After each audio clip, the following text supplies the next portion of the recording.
Selamat pagi, selamat siang, selamat malam, salam sejahtera bagi kita semua.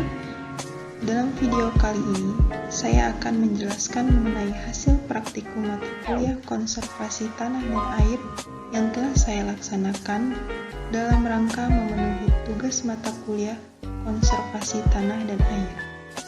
Sebelumnya, perkenalkan nama saya Hana Lastri, mahasiswa Politeknik Pembangunan Pertanian Bogor, NIRM 04.117 0913. Praktikum kali ini dilaksanakan pada bulan Januari hingga Februari 2021 di Kecamatan Lagubati, Kabupaten Toba Samosir, Sumatera Utara. Adapun tujuan dari dilaksanakannya praktikum ini adalah agar mahasiswa mampu memahami dan memberikan gambaran tentang pengolahan tanah secara konservasi. Kemudian, apa itu konservasi tanah?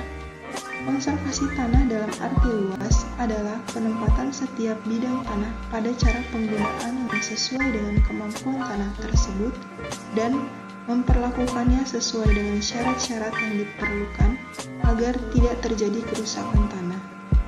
Dalam arti sempit, konservasi tanah diartikan sebagai upaya untuk mencegah kerusakan tanah oleh erosi dan memperbaiki tanah yang rusak. Berdasarkan pengamatan dan hasil wawancara kepada petani, didapatkan bahwa pengolahan tanah secara konservasi yang dilakukan di Kecamatan Lagubati diantaranya adalah 1. Tidak membakar sisa tanaman usaha tani, melainkan menjadikannya mulsa alami di lahan pertanian. Mulsa alami ini berguna untuk mengurangi erosi dan aliran permukaan, menekan gulma dan mengurangi biaya penyiangan, mengatur suhu tanah, meningkatkan kandungan bahan organik pada tanah, serta mengurangi penguapan air tanah atau meningkatkan kelembaban tanah. Kemudian yang kedua, pembuatan parit dan rorak agar rongga udara terbentuk sehingga bakteri bekerja dan tanah menjadi subur. Pembuatan parit pada sekeliling lahan pertanian pada awal pengolahan lahan bertujuan agar terbentuknya rongga udara terbuka pada lahan sehingga bakteri bekerja dan tanah menjadi subur. Kemudian yang ketiga, tanah diberi gundukan supaya drainase baik dan tanah tidak tergenang air. Tujuan utama pembuatan saluran drainase adalah untuk mencegah genangan dengan mengalirkan air aliran permukaan, sehingga kekuatan air mengalir tidak merusak tanah, tanaman, dan atau bangunan konservasi lainnya. Yang keempat, pemberian pupuk kandang.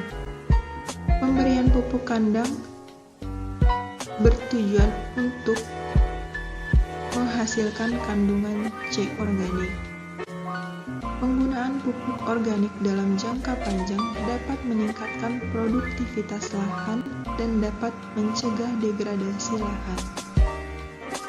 Dari kegiatan praktikum ini dapat disimpulkan bahwa kegiatan pengolahan lahan dengan menggunakan tindakan konservasi yang dilakukan oleh petani di Lagubati, Kabupaten Toba Samosir ini adalah dengan tidak membakar sisa usaha tani, melainkan menjadikannya mulsa alami di lahan pertanian, kemudian pembuatan parit agar rongga udara terbentuk sehingga bakteri bekerja dan tanah menjadi subur. Kemudian tanah diberi gundukan dan rorak, serta pemberian pupuk kandang pada tanah. Walaupun pada kenyataannya, belum semua petani di daerah ini menerapkan konservasi tanah pada kegiatan pengolahan lahan, namun diharapkan ke depannya akan banyak petani yang sadar akan pentingnya kegiatan konservasi pada kegiatan pengolahan lahan. Demikian pemaparan hasil praktikum yang dapat saya sampaikan. Kurang dan lebihnya saya mohon maaf. Sekian dan terima kasih.